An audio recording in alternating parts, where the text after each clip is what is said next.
Hi friends, welcome back to my channel Manvitha ಅಡುಗೆ ಮನೆಗೆ ಎಲ್ರಿಗೂ ಸ್ವಾಗತ.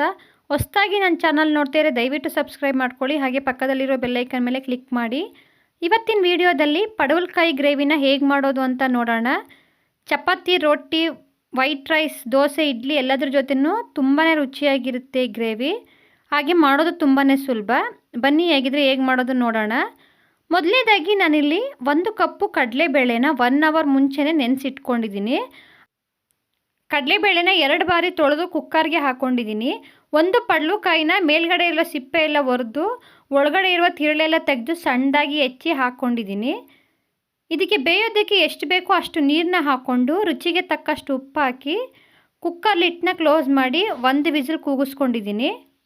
ನೀವು ಪಾತ್ರೆಗಳನ್ನು ಬೇಯಿಸ್ಕೊಳ್ಬೋದು, ಕುಕ್ಕರಲ್ಲಾದರೆ ಬೇಗ ಆಗುತ್ತೆ ಅಂತ ಕುಕ್ಕರಲ್ಲಿ 1 ವಿಸಿಲ್ ಹಾಕ್ಕೊಂಡಿದ್ದೀನಿ.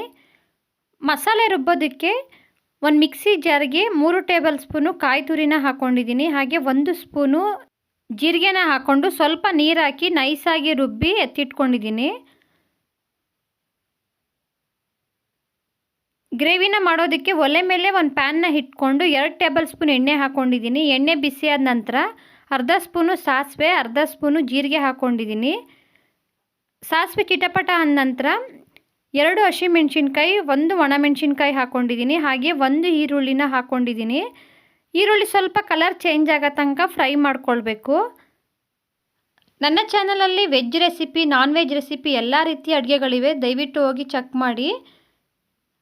ಇವಾಗ ಸ್ವಲ್ಪ ಕರಿಬೇವಿನ ಎಲೆಗಳನ್ನ ಹಾಕ್ಕೊಂಡು ಫ್ರೈ ಮಾಡ್ಕೊಂಡಿದ್ದೀನಿ.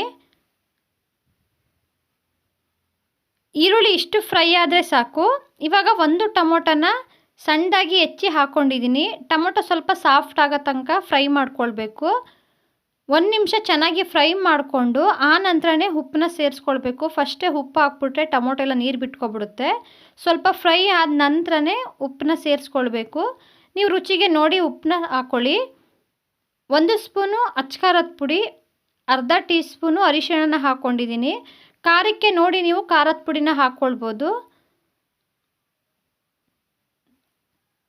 ಈ ರೀತಿ ಎಲ್ಲನೂ ಮಿಕ್ಸ್ ಮಾಡಿಕೊಂಡು 1 ನಿಮಿಷ ಚೆನ್ನಾಗಿ ಫ್ರೈ ಮಾಡಿಕೊಂಡು ಮೊದಲೇ ಬೇಯಿಸಿಟ್ಕೊಂಡಿರುವಂತಹ ಪಡವಲಕಾಯಿ, ಕಡಲೆಬೇಳೆನ ಹಾಕ್ಕೊಂಡಿದ್ದೀನಿ. ನಾವು ಬೇಯಿಸೋದಕ್ಕೆ ಯೂಸ್ ಮಾಡ್ಕೊಂಡಿದ್ದಂಥ ನೀರನ್ನು ಸಹ ಸೇರಿಸ್ಕೊಂಡಿದ್ದೀನಿ. ಇವಾಗ ಇದನ್ನು ಚೆನ್ನಾಗಿ ಒಂದು ಸಲ ಮಿಕ್ಸ್ ಮಾಡಿಕೊಂಡು ಕುದಿಸ್ಕೊಳ್ಬೇಕು.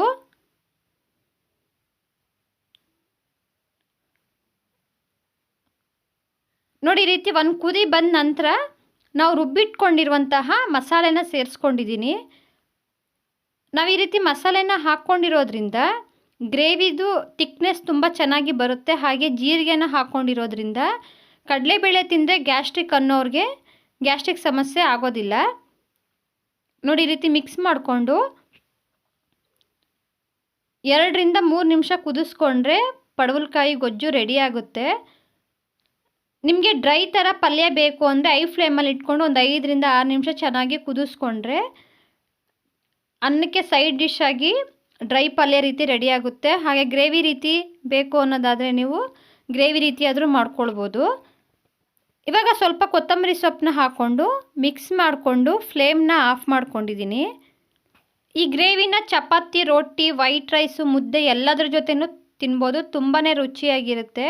ಖಂಡಿತ ನೀವು ಒಂದ್ಸಲ ಟ್ರೈ ಮಾಡಿ ಹೇಗೆ ಬಂತು ಅಂತ ಕಮೆಂಟ್ ಮಾಡಿ ತಿಳಿಸಿ.